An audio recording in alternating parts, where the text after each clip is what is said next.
Hello guys, welcome to my new blog. আপাতত আমি চাপাতার কাছ থেকে এই কাজে ঢুকছি। এইখানে মালিকের টোটো, মালিকের মাল আমার চাপাতার থেকে এটা একটু আরামদায়ক, সেই জন্য এখানে আসা। ঠিক আছে, এখন আমি এই যে কিছু মাল আছে, এই মালগুলো নিয়ে যাচ্ছি জলপেশে। তো চলো ভিডিওটা দেখতে থাকো, লাইক করো, কমেন্ট করো। নতুন নতুন ভিডিও করতে, ঠিক আছে, সেই জন্য কথাবার্তার ভুল হতেই পারে, আর একটু গন্ডগোল তো থাকবেই। যাই হোক, একটু ম্যানেজ করে নিও আর সাপোর্ট করো। আর এই যে এদিকে ধান ধান কাটা শুরু হয়ে গেছে। ধানের পরে আলু লাগানো হবে, ঠিক আছে, আমিও আলু লাগাবো। আর এটা হচ্ছে জলপেশের রাস্তা, যেটা হচ্ছে জটলেশ্বর থেকে জলপেশ যাওয়া যায়।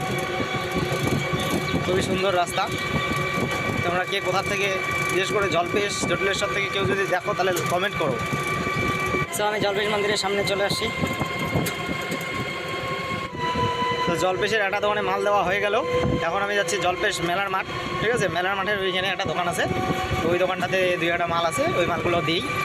সো জলপেশে আমার মাল দেওয়া শেষ, ঠিক আছে। এখন আমি যাব ওসলুডাঙ্গা, ওইখান থেকে মাল উঠাবো, আরও কোথায় পাঠায় তারপরে দেখা যাবে। তো চলো, লাইক করো, কমেন্ট করো, সাবস্ক্রাইব করে দিও, ঠিক আছে। টাটা, দেখা হচ্ছে পরের ভিডিওতে।